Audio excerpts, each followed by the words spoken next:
Nós erramos ao fazer com que o tempo seja medido pelo cronológico. Então a gente prioriza as coisas pela nossa necessidade de satisfazer um desejo ou por simplesmente andar sem propósito.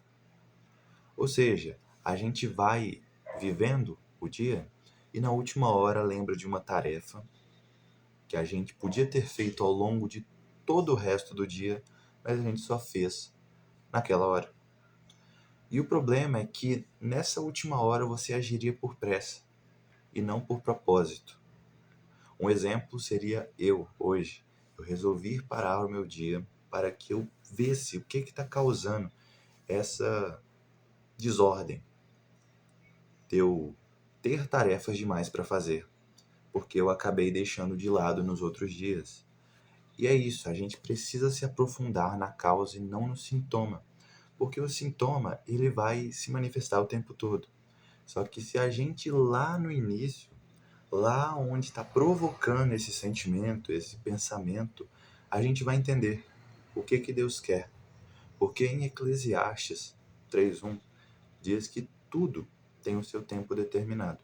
Há tempo para todo o propósito debaixo do céu. Então, lembrando que o tempo aqui não é cronológico e nem o tempo chamado momento oportuno, kairos, mas aqui é o sentido de estação. Há uma estação e há um propósito determinado para aquela estação.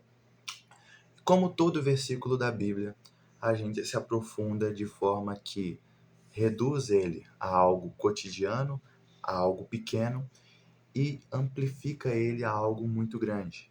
Então, se há uma estação para tudo, em um mês você fará uma coisa, em outro fará outra coisa, porque as estações mudam. Mas às vezes em um mês e no outro você fará a mesma coisa. Mas é preciso, assim como as estações no mundo natural acontecem e você percebe elas, você também precisa perceber as estações do dia, as estações do mês. O que você precisa fazer e o que você está querendo fazer. O que você quer é movido pela pressa, pelo medo, pela ansiedade. O que você precisa é movido por um senso de propósito. Então, há uma raiz por trás das coisas. Há uma raiz por você estar vivendo, correndo contra o tempo, em vez de viver como uma rocha que está no meio ali do rio, que o rio representa as circunstâncias, sendo moldada por ele para a glória de Deus, mas ainda assim não estando contra ele, não estando contra as circunstâncias, não estando contra o tempo, mas fazendo com que ele seja bem aproveitado, para que a tempestade seja usada como um meio de abastecimento e não como o fim da sua vida, porque você não se preparou para ela. Então há uma estação para tudo, há um ciclo, há um propósito, há uma prioridade, há algo que Deus quer te ensinar. E quando você não entende o que é para fazer nessa estação, você olha para ela e planta no tempo errado. E tenta colher o que ainda não deu fruto nenhum. Trabalha no tempo de descansar, preocupação.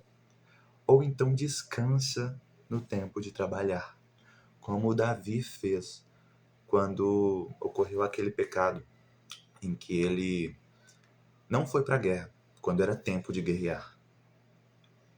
Você pode estar em guerra, porque é tempo de guerrear. Você pode estar no plantio, porque é tempo de plantar. Você pode estar na colheita, porque é tempo de colher. Mas há estações definidas para que a gente perceba e priorize as coisas certas. Lembrando que, para priorizar, a gente precisa examinar. Até mesmo as escrituras não podem ser lidas de qualquer jeito. Tem uma forma melhor de ler as escrituras, sim, que é como você cooperando com o Espírito Santo. Se você se examina antes de lê-la, você vai entender que, além daquilo que é essencial que o Espírito Santo está te dando, há outras coisas muito importantes que você vai aprendendo e vai focando e vai melhorando. Um trabalho em cooperação. É assim que Deus trabalha conosco. Ele quer te dar a ordem, mas você precisa se abrir a ela. Pense o que está causando uma desordem no seu dia. Aí você chega na conclusão: é sim falta de prioridade. Mas, ainda mais fundo, como fazer com que essa falta de prioridade seja corrigida, essa causa?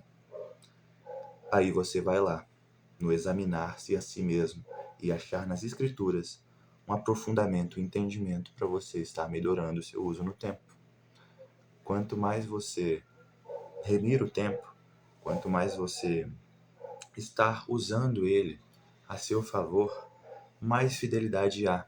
E como em um vídeo passado eu repito, a fidelidade no pouco leva ao muito. Você sendo fiel na presença com os seus filhos, ou na presença com a sua família, na presença com os seus negócios, você é fiel no pouco.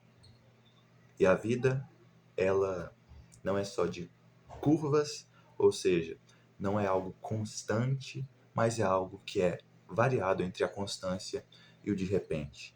Quando você menos espera, porque a vida está constante, vem o de repente. A fidelidade no pouco gera uma fidelidade no muito. Muito obrigado por ter assistido esse vídeo e até mais.